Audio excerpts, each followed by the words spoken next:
अस्सलाम वालेकुम स्टूडेंट्स, मैं हूं सनम नवाज़ और आप देख रहे हैं ई साइंस स्कूल चैनल। आज हम स्टार्ट करेंगे 9th की बायोलॉजी का चैप्टर नंबर 4 जो कि है सेल्स एंड टिश्यूज़। अब इसमें हम क्या पढ़ेंगे? इसमें पढ़ेंगे सेल्स, पढ़ेंगे टिश्यूज़, पढ़ेंगे सेल्स, उनका फंक्शन, किस तरह सेल्स जो है वो इंडिविजुअली फंक्शन परफॉर्म करते हैं, किस तरह सेल फिर ऑर्गेनाइज होते हैं into particular organization, then cells मिलके टिश्यू बनाते हैं, फिर टिश्यू का इंडिविजुअली हम फंक्शन पढ़ेंगे, इनके स्ट्रक्चर्स पढ़ेंगे, ये सारी चीज़ें हम पढ़ेंगे चैप्टर नंबर 4 में। पर सबसे पहले हम देखते हैं कि सेल है क्या, व्हाट इज़ सेल। ठीक है, तो सेल क्या है? Cell is the basic structural and functional unit of life. Structural and functional unit of life. हम पहले भी पढ़कर आए हैं पहले चैप्टर्स में कि सेल क्या है। Cell is the basic unit of life. किस तरह का basic unit? Structural and functional unit. हम क्या पढ़ेंगे? किस तरह ये स्ट्रक्चरल यूनिट है लाइफ का। स्ट्रक्चरल किस तरह है? देखें, हम सेल्स जो हैं वो मिलके क्या बनाएंगे?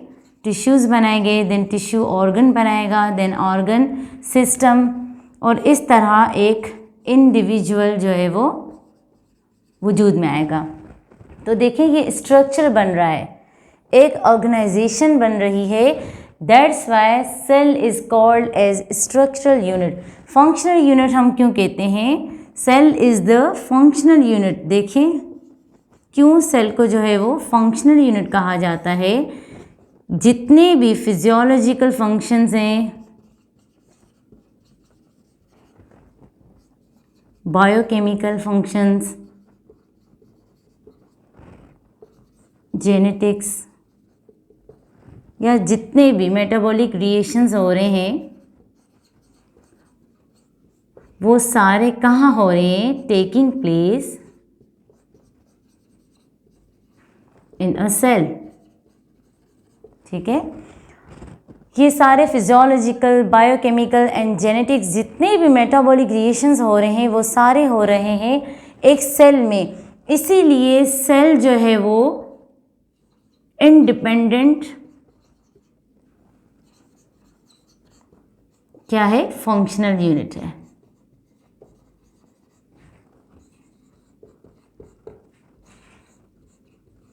सेल क्या है? इंडिविजुअली इंडिपेंडेंट यूनिट है। किसका? लाइफ का।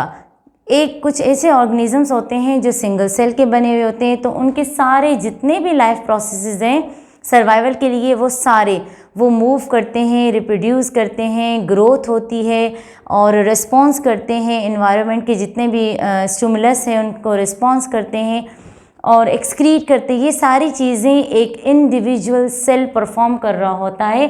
That's why cell is the basic structural and functional unit of life. अब देखिए चैप्टर है हमारा कि हम इसमें सेल्स और टिश्यूज़ पढ़ेंगे। तो सेल्स तो बेसिक यूनिट है, बहुत ही स्मॉलेस्ट यूनिट है, ठीक है, ऑर्गेनाइजेशन का। तो अब हम इसको देख कैसे सकते हैं? यकीनन सेल को देखने के लिए अब हमें ऐसे इंस्ट्रूमेंट्स की ज़रूरत पड़ेगी जो हमें सेल को देखने में मदद करें। ठीक है, सेल वो यूनिट है जिनको आम आँख से हम नहीं देख सकते। तो सेल को देखने के लिए हमें किन चीज़ों की ज़रूरत पड़ेगी?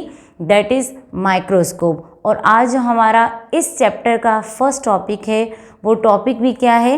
Microscope and emergence of cell theory. तो स्टूडेंट्स, जो आज के चैप्टर का जो फर्स्ट टॉपिक है वो है microscope and emergence of cell theory, कि किस तरह हम सेल को आइडेंटिफाई कर सकते हैं, देख सकते हैं। तो सेल को देखने के लिए हमें किसकी ज़रूरत है? माइक्रोस्कोप। अब ये माइक्रोस्कोप क्या है? Microscope is actually an equipment naked eye. Microscope क्या है? माइक्रोस्कोप एक ऐसा इंस्ट्रूमेंट है, एक ऐसा इक्विपमेंट है जो यूज़ होता है to small things, to see to small things. बहुत ही छोटी चीज़ों को देखने के लिए हम किसको यूज़ करते हैं? माइक्रोस्कोप को वो चीज़ें जिनको हम आम आँख से देख नहीं सकते। ठीक है, अब माइक्रोस्कोप को क्लियर करने के साथ साथ मैं आपको दो और टर्म्स यूज़ करवाऊंगी, क्लियर करवाऊंगी जो बुक में यूज़ किए हैं। ठीक है, वो है माइक्रोस्कोपी और माइक्रोग्राफ। ठीक है, माइक्रोस्कोपी क्या है, या हम यूँ कहें टेक्निक्स टू यूज माइक्रोस्कोप। ठीक है, अब माइक्रोस्कोपी क्या है, देखिए माइक्रोस्कोप एंड इक्विपमेंट है जो इस्तेमाल होता है बहुत ज़्यादा छोटी चीज़ों को देखने के लिए जिनको हम आम आँख से नहीं देख सकते। और माइक्रोस्कोपी क्या है, जो प्रोसेस हम यूज़ करते हैं माइक्रोस्कोप को, कि किस तरह हम माइक्रोस्कोप को यूज़ कर रहे हैं in order to see the fine और अप्रॉक्सीमेट इमेज। हम देख रहे हैं कि किस तरह हम फाइन इमेज को देखें, किस तरह हम कौन से जो है वो लेंस को यूज़ करें इमेज को देखने के लिए। तो ये टेक्निक्स हैं एक माइक्रोस्कोप को यूज़ करने की। तो वो तमाम टेक्निक्स जिसके ज़रिए हम माइक्रोस्कोप को प्रॉपर वे में यूज़ करते हैं, that usages of microscope is called microscopy. Microscopy क्या है, simply the usages of microscope is termed as microscopy. अब माइक्रोग्राफ क्या है,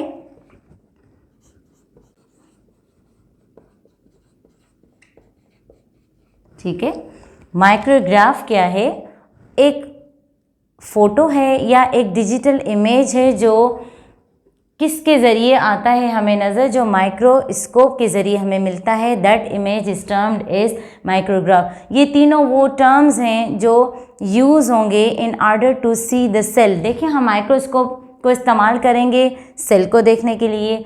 ठीक है, और जो प्रोसेस है माइक्रोस्कोप को यूज़ करने के प्रोसेस को हम क्या कहते हैं, माइक्रोस्कोपी।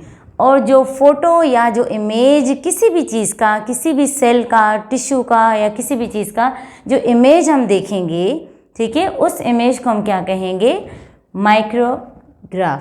ठीक है, अब हम आते हैं हिस्ट्री की तरफ कि किसने जो है वो सबसे पहले जो है वो कंपाउंड माइक्रोस्कोप को इन्वेंट किया था। He was Zacharias Johnson. First investigator था, कौन था, फर्स्ट इन्वेस्टिगेटर था जिसने क्या किया था, इन्वेंट किया था कंपाउंड माइक्रोस्कोप।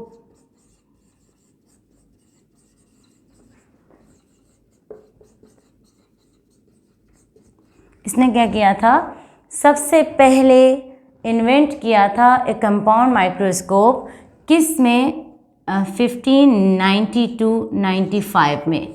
वेरिएशंस आ रही हैं मुख्तलिफ बुक्स में डेट्स की। तो ज़करियास जॉनसन जो थे वो फर्स्ट इन्वेस्टिगेटर थे जिन्होंने इन्वेंट किया था कंपाउंड माइक्रोस्कोप। अब जो कंपाउंड माइक्रोस्कोप इन्होंने दिया था वो कैसा दिखता था, it looks like a tube, it looks like a tube. Simply हम यूँ कहें कि वो ट्यूब की तरह दिखता था जिनके दोनों एंड पे क्या लगे हुए थे, बोथ एंड्स पे क्या थे, लेंसेज थे, लेंसेज आर अटैच्ड। ठीक है, ज़करियास जॉनसन ने जो इन्वेंट किया था कंपाउंड माइक्रोस्कोप वो किस तरह दिखता था, एक सिंपल ट्यूब की तरह दिखता था जिनके दोनों एंड पे क्या लगे हुए थे, लेंस लगे हुए थे। ठीक है, अब इस ज़करियास ने जो माइक्रोस्कोप दिया था उनकी मैग्नीफिकेशन पावर कितनी थी, उनकी मैग्नीफिकेशन जो पावर थी वो थी 3x to 9x। ठीक है, इसका मतलब क्या है कि जो ज़करियास जॉनसन ने माइक्रोस्कोप दी थी उसकी मैग्नीफिकेशन पावर मैक्सिमम क्या थी, 3x to 9x। What does 3x means you can see 3 times bigger image. ठीक है, इसका मतलब है कि आप 3 गुना या 3 से 9 गुना उस माइक्रोस्कोप जो ट्यूब की तरह दिखता था जिसके दोनों एंड पे लेंस लगे हुए थे, उससे आप ज़्यादा से ज़्यादा कितना इमेज बड़ा कर सकते थे, 3 गुना से 9 गुना तक इमेज बड़ा कर सकते थे, इससे ज़्यादा इमेज आप बड़ा नहीं कर सकते थे। फिर उसके बाद जो है वो मुख्तलिफ जो है वो साइंटिस्ट आए और उन्होंने जो है वो फिर इस माइक्रोस्कोप में ज़्यादा अमेंडमेंट आई और ज़्यादा इनका न्यू वर्जन दिया, ठीक है। फिर लेंस भी उसमें ज़्यादा यूज़ किए। तो सबसे सिंपलेस्ट और सबसे पहले जो इन्वेंटर था माइक्रोस्कोप का वो था ज़करियास जॉनसन। तो अब हम स्टार्ट करेंगे कि फंक्शंस क्या हैं माइक्रोस्कोप के। माइक्रोस्कोप के कौन से फंक्शंस हैं? 2 मेन फंक्शन है। कौन से? एक है मैग्नीफिकेशन, ठीक है, और दूसरा है रेजोल्यूशन। अब मैग्नीफिकेशन क्या है, इसको हम कैसे डिफाइन करेंगे? Magnification means enlargement of image.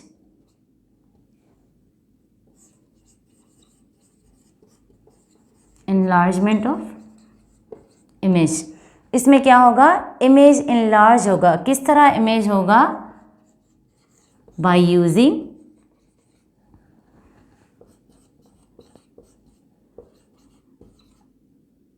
Proper number of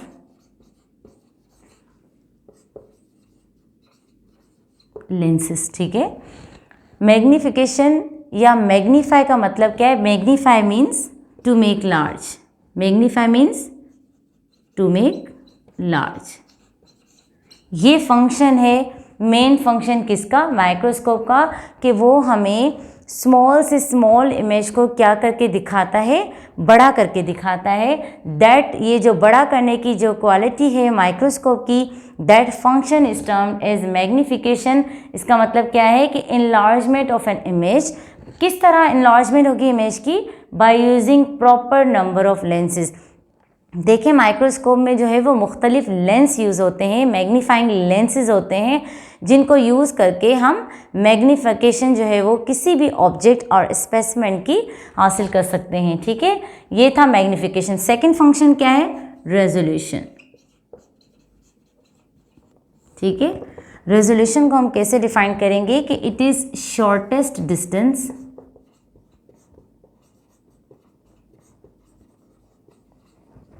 किसके दरमियान? बिटवीन 2 पॉइंट्स, ठीक है। रेजोल्यूशन को हम कैसे डिफाइन करेंगे कि ये शॉर्टेस्ट डिस्टेंस है बिटवीन 2 पॉइंट्स। 2 चीज़ों के दरमियान शॉर्टेस्ट डिस्टेंस होता है, लेकिन उसको भी स्टिल कैसे डिस्टिंग्विश करता है? सेपरेट एंटिटीज, यानी सेपरेट जो है वो दिखाई देता है। माइक्रोस्कोप के 2 काम है, एक तो वो मैग्नीफाई करता है, इमेज को लार्ज करके दिखाता है।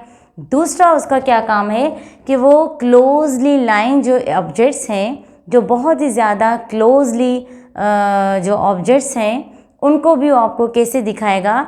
जैसे वो सेपरेटली जो है वो हों। मतलब वो उनकी रेजोल्यूशन पावर जो है वो दिखाता है कि वो किस तरह सेपरेट दिखाई देते हैं आपको, जबकि वो होते साथ हैं। तो ये 2 अहम फंक्शंस हैं किसके? माइक्रोस्कोप के। एक तो आपको वो मैग्नीफाई करके दिखाता है, इमेज को लार्ज करके दिखाता है, और दूसरा क्या है इसका फंक्शन कि बहुत ही जो करीब से जो ऑब्जेक्ट पड़े हुए होते हैं उनको भी वो आपको कैसे दिखाता है? जैसे वो अलग पड़े हों। मतलब 2 क्लोजली लाइन जो ऑब्जेक्ट्स हैं उनको भी वो आपको सेपरेट दिखाता है।